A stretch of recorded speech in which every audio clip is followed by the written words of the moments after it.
ahora lo que vamos a hacer, con lo que vamos a seguir, es analizar la luz. Otra de las ondas importantes se clasifica dentro de las 3 ondas más importantes, con las otras ondas que también vamos a ver en algún momento son las ondas sísmicas, las ondas de los sismos, de los temblores, también son unas ondas importantes, pero vamos a dejarlas para más adelante, concentrándonos ahora, chiquillos, en lo que es la luz.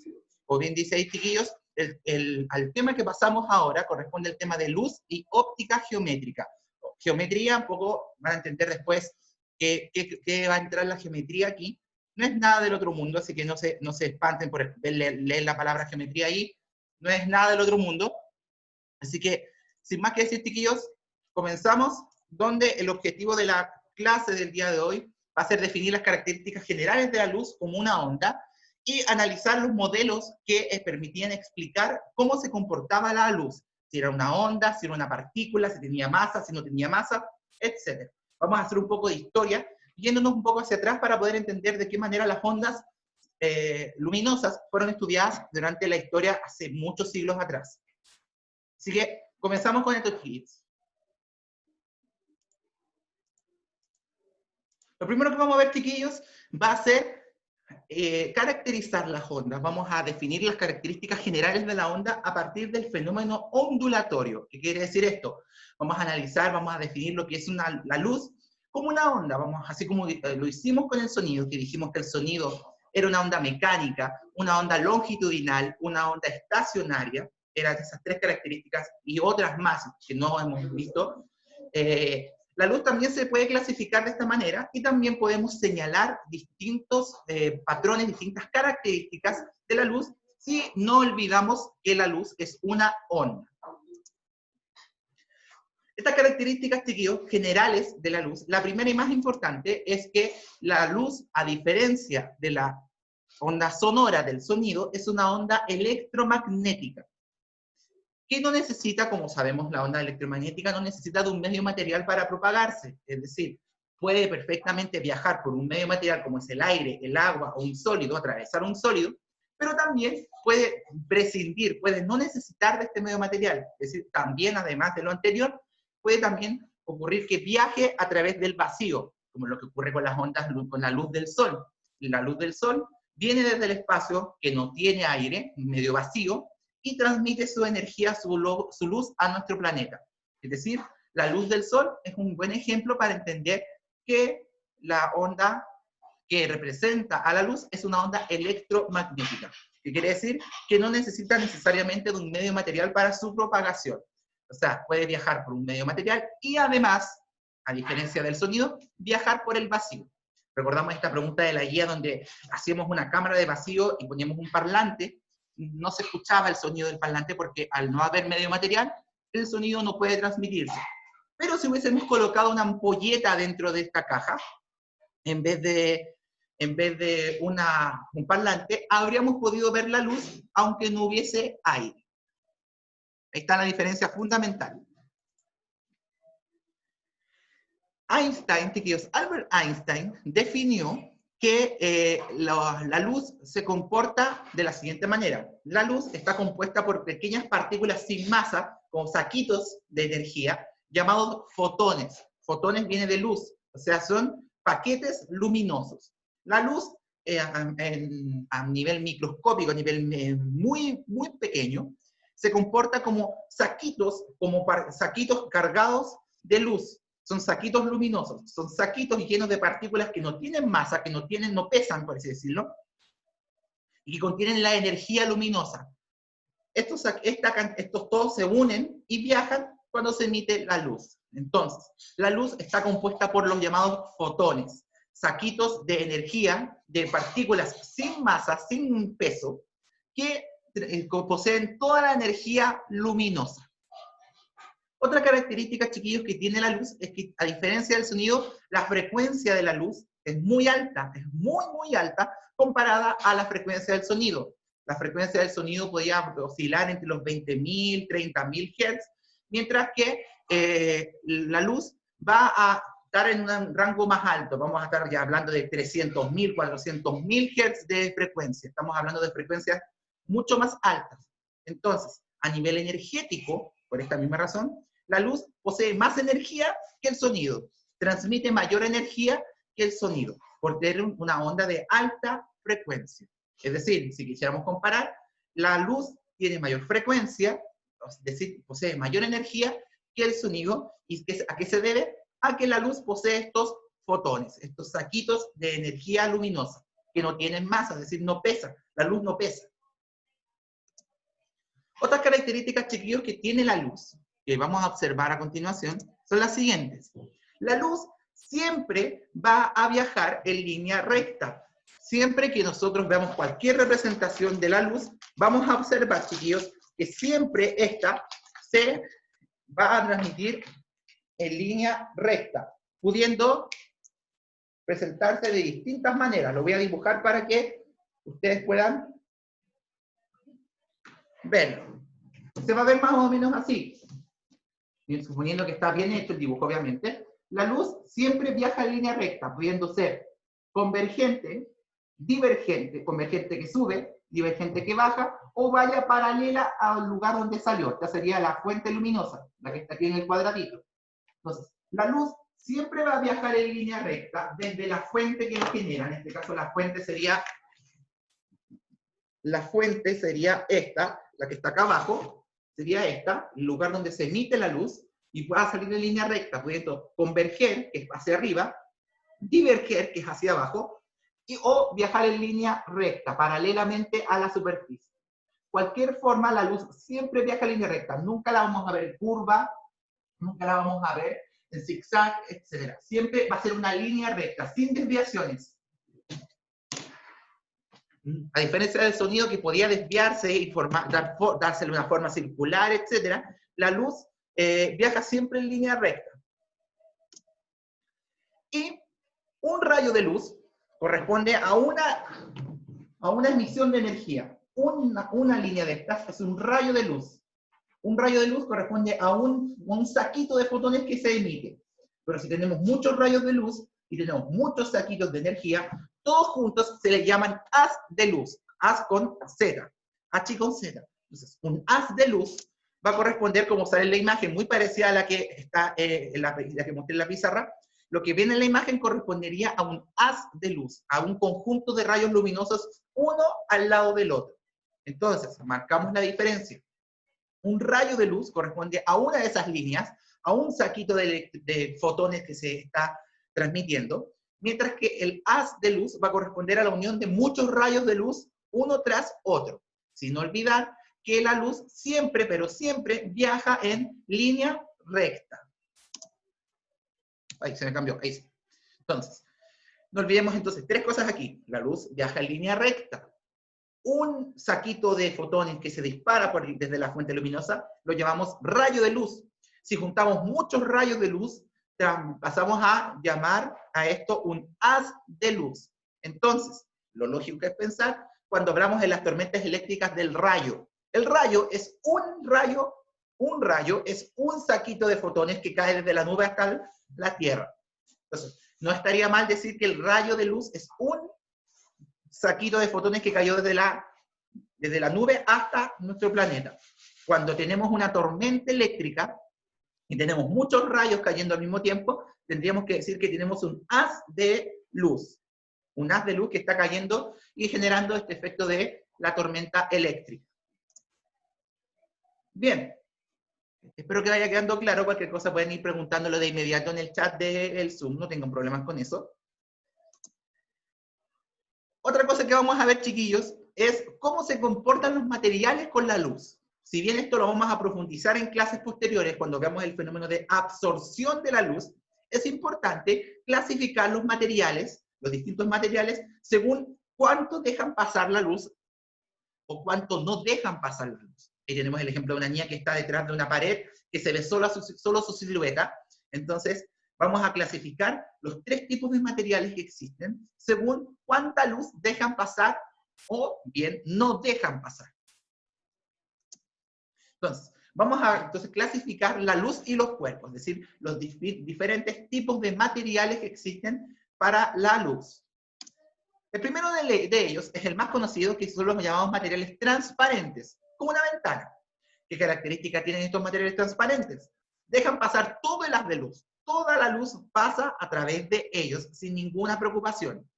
Podemos ver y podemos agregar además que los materiales transparentes nosotros podemos ver con nitidez, sin perder ningún detalle, lo que hay detrás del material. En este caso, en la ventana que podemos ver en el ejemplo, la ventana es un material transparente, porque nosotros vemos que toda la luz del sol pasa, toda la luz en este caso del sol, pasa por la ventana, y nosotros podemos ver con nitidez, con claridad, lo que hay por detrás de la ventana. No perdemos ni un detalle y podemos reconocer con facilidad lo que hay detrás del material. Vamos a ir bajando la intensidad, la cantidad de luz que vamos a dejar pasar. En este caso pasaríamos ahora a hablar de los materiales translúcidos. Muchas veces translúcido es sinónimo de transparente. No, translúcido es un material distinto al transparente y es muy parecido a estos materiales que son, por ejemplo, como el papel mantequilla, que ocupamos de repente para calcar. Cuando ustedes han calcado con papel mantequilla, van a observar que al poner el papel sobre la hoja, ven solamente las orillitas del mapa o la orillita de la figura, y no ven toda la figura como es. ¿Por qué? Porque el material translúcido deja pasar parte de la luz, no toda, y podemos observar que lo que hay detrás del material translúcido no se puede observar con nitidez. Es decir, o cuesta mucho saber qué es, o simplemente no podemos reconocer qué material está o qué objeto está detrás del material translúcido. Podemos claramente, porque está la parte de arriba que está fuera del material, saber que hay un ramo de rosas, hay un macetero con rosas, o un vaso con rosas, y si se dan cuenta yo dije macetero, vaso, pero ¿podemos saber que están dentro de este objeto, de un vaso, de un macetero? No. Podemos ver que en algo están guardadas las rosas, pero no sabemos qué es. Esa es la característica del material translúcido, que deja pasar parte de la luz, parte de este rayo luminoso, de este haz de luz, y no nos deja distinguir de manera clara lo que hay detrás de este material. Entonces, marcamos la diferencia y los dejé solamente estos juntos en una diapositiva, porque generalmente estos dos conceptos se confunden. Transparente pasa toda la luz, vemos todo clarito, todo con detalle. Translúcido no se ve con claridad porque no pasa toda la luz y puede que no podamos distinguir con claridad lo que hay detrás de este material. Finalmente, chiquillos, el último material que nos queda por ver es ya el que no deja pasar nada de luz y el que vamos a denominar como material opaco. Opaco puede ser una cortina blackout, como por ejemplo, puede ser cualquier material oscuro. Esta misma pizarra es un material oscuro, la podemos colocar por el revés para que no nos confundamos. Esta pizarra es un material oscuro porque no pueden ver detrás de ella. ¿Qué característica tiene? Que no deja pasar absolutamente nada de luz y no podemos observar lo que hay detrás de este material opaco. Entonces, ya el caso más extremo de que no deja pasar nada de luz va a ser cuando hablemos de los materiales opacos. En este caso, chiquillos, decimos que son materiales que no dejan pasar absolutamente nada de luz y no, lógicamente, no podemos ver nada de lo que haya detrás del material.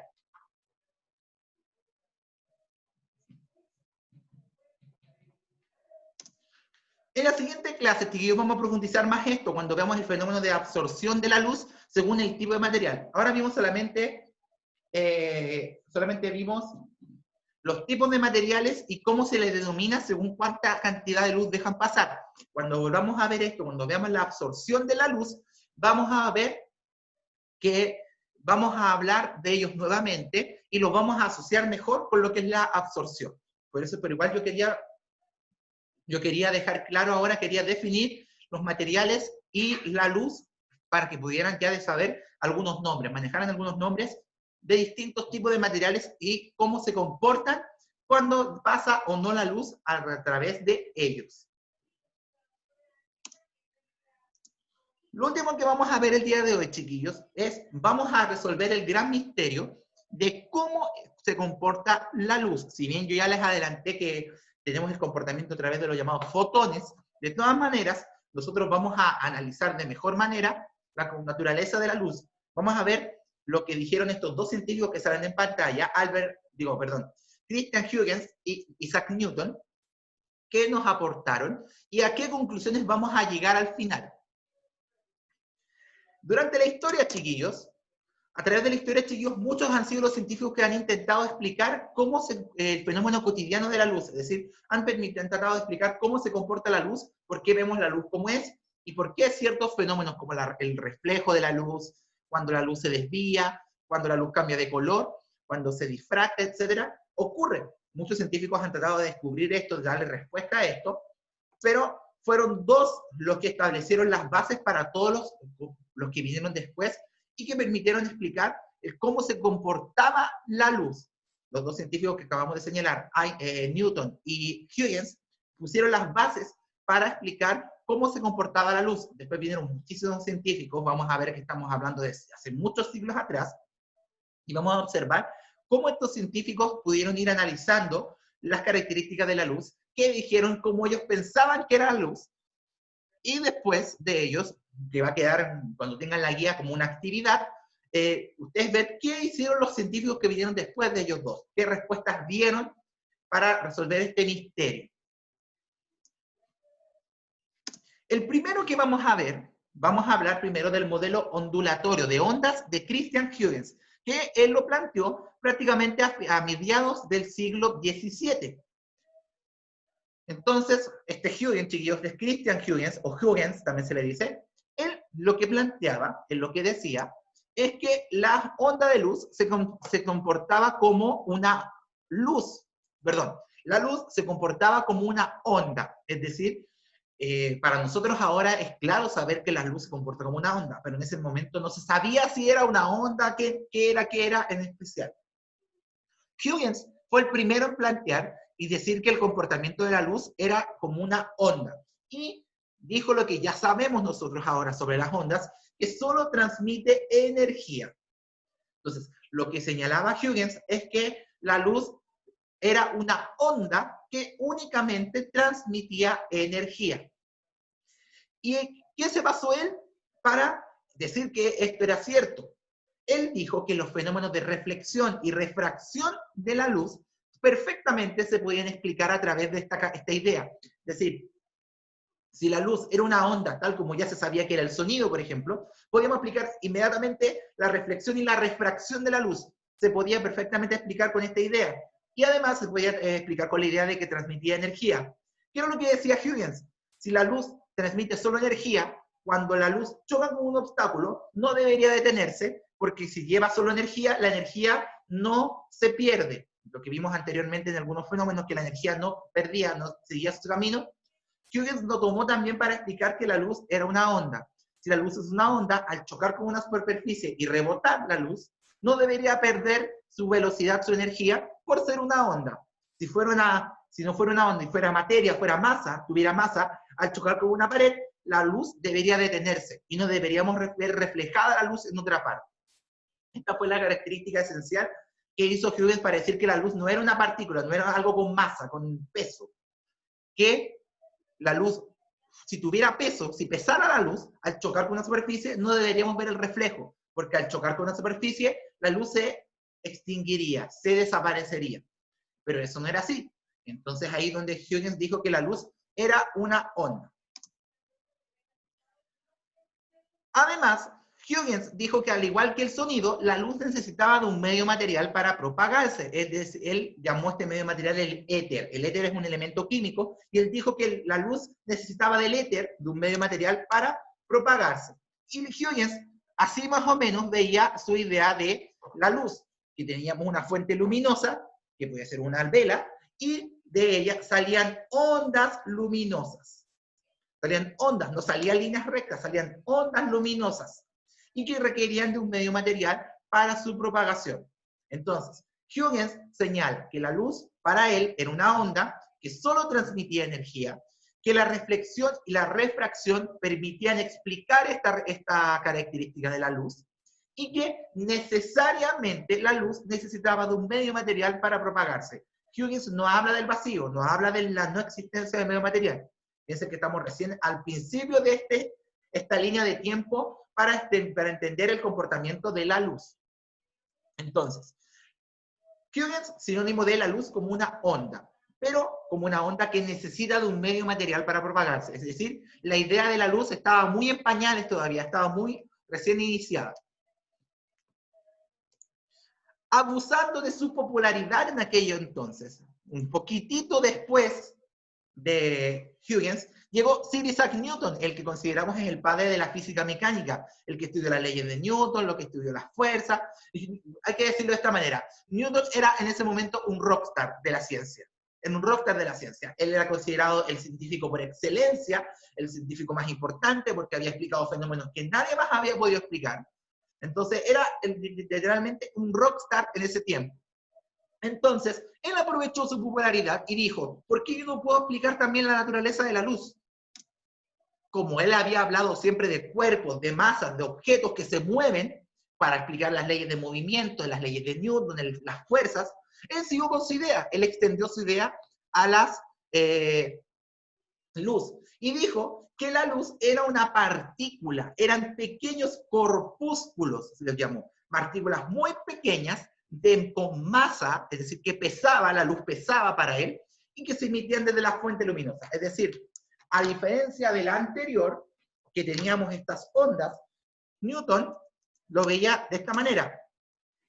Desde la fuente luminosa se emitían corpúsculos, pequeñas, muy pequeñas partículas con masa que pesaban y que se iban emitiendo desde la fuente luminosa. Es decir, para Newton, a diferencia de Huygens, la luz emitía masa, eran partículas con masa.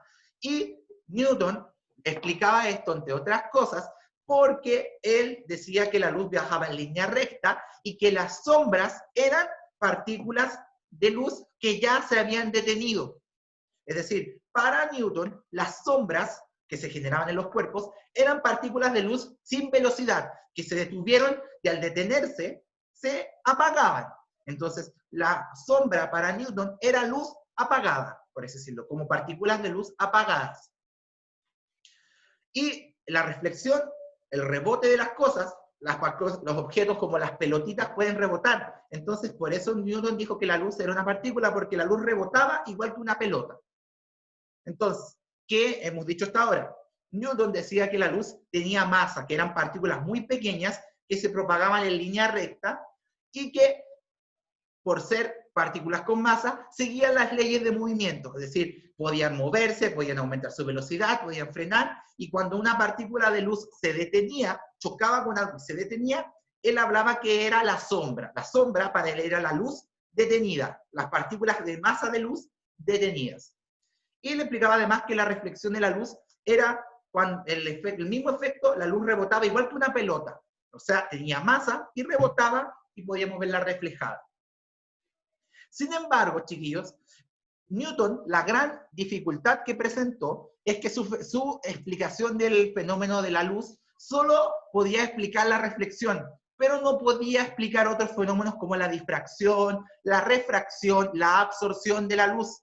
Es decir, el modelo de Newton era bastante limitado comparado al de Huygens, porque solamente explicaba un fenómeno de la luz, la reflexión. Es decir, Newton explicaba algo muy pequeño, pero lo trató de ampliar tomando las ideas del movimiento de los cuerpos y de las fuerzas que tienen los cuerpos, que ya él había estudiado con sus leyes de Newton. ¿Cuál fue la desventaja de Huygens en comparación a Newton? Lo que acabo de decir al comienzo. Newton era muy popular. Newton era súper popular. Entonces, toda la gente le creyó a él. Lo que dijo Huygens, nadie le creyó porque dijeron, era un científico de baja categoría, que él no tenía ni un aporte científico antes. Entonces, el modelo de Huygens fue apartado durante siglos, fueron siglos en los cuales el modelo de Huygens no se tomó en cuenta, porque como el popular Newton tenía todo a su favor, todos le creyeron a él. Dicen que esta parte es una parte triste de la historia, ya que Huygens se murió sin que su modelo fuera validado, sin que su modelo fuera tomado como cierto. Y tuvo que llegar Newton para imponer una primera idea que se mantuvo durante siglos. Entonces, se confrontaban estas dos ideas, la luz como una onda, la luz como una partícula. ¿Quién ganó? La respuesta la van a tener que investigar ustedes. Dentro de las actividades que van a tener de la siguiente guía, la que viene, que van a tener, se les va a entregar la próxima semana, van a tener que resolver este misterio histórico, y responder quién finalmente tenía la razón. Si Huygens, si Newton, si ninguno o los dos. Y van a tener que ustedes investigar cuál es el ganador de este duelo histórico. Si bien luego de Huygens y Newton vinieron muchísimos más científicos, estos dos fueron los que impusieron las bases para hablar de cómo era la luz. Hasta ese entonces, hasta antes de Huygens, nadie había podido dar una respuesta correcta o válida para explicar cómo se comportaba la luz. Llegó Huygens, llegó Newton e instalaron una batalla, por así decirlo, para saber quién tenía la razón. No crean que Huygens no tuvo gente que lo apoyara, pero era muchísimo menos que Newton, porque como les dije, Newton ya tenía a su favor muchas leyes y muchas teorías que ya se habían comprobado. Sin embargo, Newton tuvo que, por así decirlo, mantener su idea, a pesar de que había muchas cosas que ocurrían con la luz y que todos podían ver en ese entonces, que Newton no fue capaz de poder explicar a través de esta teoría de la luz como una partícula, como un corpúsculo de luz. Así que va a ser su misión, chiquillos, investigar quién ganó este duelo histórico, porque se dice que es un duelo histórico para poder explicar el comportamiento de la luz. Bien, chiquillos, eso era por hoy. Era una clase un poco más corta, una clase introductoria, para ver cómo las características de la luz. Como les comenté la semana pasada, como tenemos más tiempo entre entrega de guías, la próxima semana vamos a ver la segunda parte de esta parte de luz, viendo otras características de la luz, de la propagación de la luz. La guía que van a tener que entregar en un par de semanas más, ya para el 29 de junio, va a incluir la materia de esta clase más la próxima. Es decir, la próxima clase nuevamente vamos a tener que analizar otras cosas, por ende deberán ver las dos clases o tener los apuntes de las dos clases, las dos PPT, para poder trabajar las materias para la próxima guía. La guía que están haciendo ahora es de sonido, así que no deberían complicarse todavía con ella. Chiquillos, ¿alguna duda, algún comentario que quieran hacer, algo que no hayan entendido de las características de la luz, según Huygens y Newton, algo sobre los materiales, algo sobre la luz como un rayo o como un haz de luz? ¿Algo que quieran preguntar, chiquillos? Este es su momento. ¿Nadie, chiquillos? También, si alguien tiene dudas de la guía que tienen que entregar este viernes, pueden hacerla inmediatamente y la respondemos. Lo de la sombra. Ah, lo que dijo Newton sobre la sombra, ¿cierto, Vicente? Ya.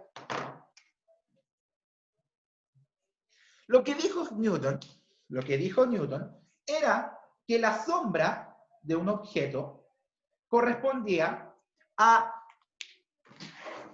Tenemos un objeto que dice le ve la sombra al objeto por acá. Él decía que esto, la parte de aquí, llegaban las partículas de luz en forma de partículas, y lo que habían aquí eran partículas de luz detenidas. O sea, aquí también habían partículas de luz, pero estaban detenidas.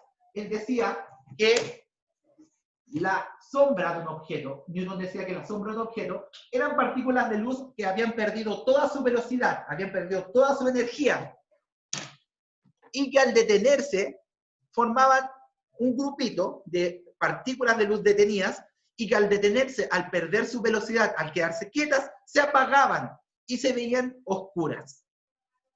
Entonces, una partícula de luz en movimiento se iluminaba, y las sombras eran partículas de luz que habían perdido toda su energía y se habían detenido. Es decir, se fueron a negro, por así decirlo. ¿Quedó claro ahí, Vicente? ¿Para los demás también?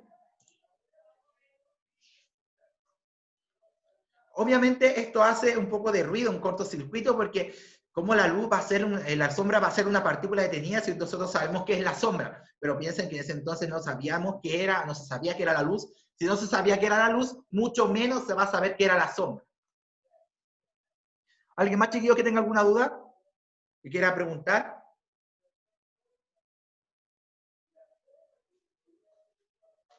¿Nadie más, chiquillos? ¿Quedó clarito entonces? Me avisan si quedó claro, si no quedó claro, para ver si no hacemos un repaso en la clase siguiente. Chiquillos, avisarles, muy probablemente a partir de la próxima semana las clases van a ser de mayor duración, ya que estoy viendo la manera de poder tener este Zoom con tiempo ilimitado. Así, tenemos más tiempo, van a tener tiempo para escuchar la clase, podemos hacer como más lento, más pausado también un poco, y explicar con mayores ejemplos. Así que muy probablemente desde la próxima semana las clases sean de mayor duración. Ya, Sofi, lo explico otra vez. Newton decía que estas partículas de luz llegaban a los objetos y los iluminaban. Y acá, las partículas que perdían toda su energía, que se detenían, se opacaban, se hacían oscuras y formaban la sombra. Entonces, para Newton, las sombras eran partículas de luz que habían perdido toda su energía y que al perder toda su energía caían al suelo y se detenían por completo, y al detenerse por completo se apagaban las partículas de luz. Es decir, eran como pequeñas ampolletitas que cuando se detenían por completo perdían toda su energía y se apagaban. Para Newton, la sombra de un objeto eran partículas de luz detenidas, que perdían toda su energía y se apagaban. Luego, con el pasar de los años, claramente se comprendió que esta idea no era así, pero para Newton, como para Newton, para Newton todo eran cuerpos que se movían, él tomó esta idea y dijo que la sombra eran partículas de luz detenidas que al perder toda su velocidad y toda su energía, se apagaban y formaban un grupito de sombra. Ahora sí, Sofi. Ya, Sofi. Bien, chiquillos, si no hay más preguntas, dejamos la clase entonces hasta aquí. ¿Cuál era el título de esta clase? Lo coloco al tiro, ahí está. Luz y óptica geométrica, parte 1. Voy a ponerle 1.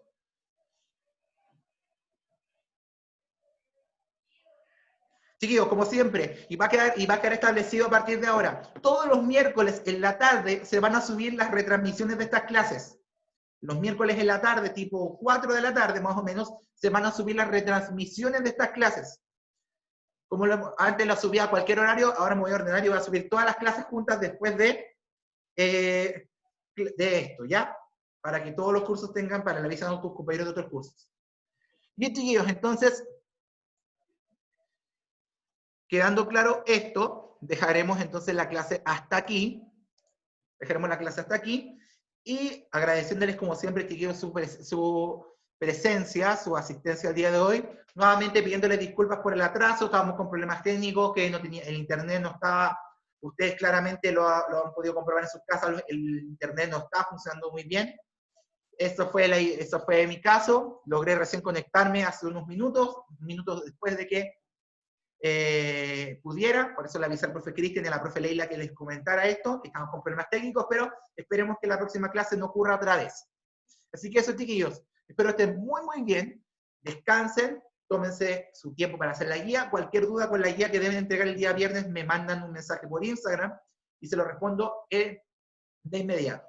Así que, chiquillos, espero que estén súper, súper bien. Nos vemos en la próxima clase y cualquier cosa siempre por el Instagram estamos en contacto. Así que, chao, chiquillos, nos vemos.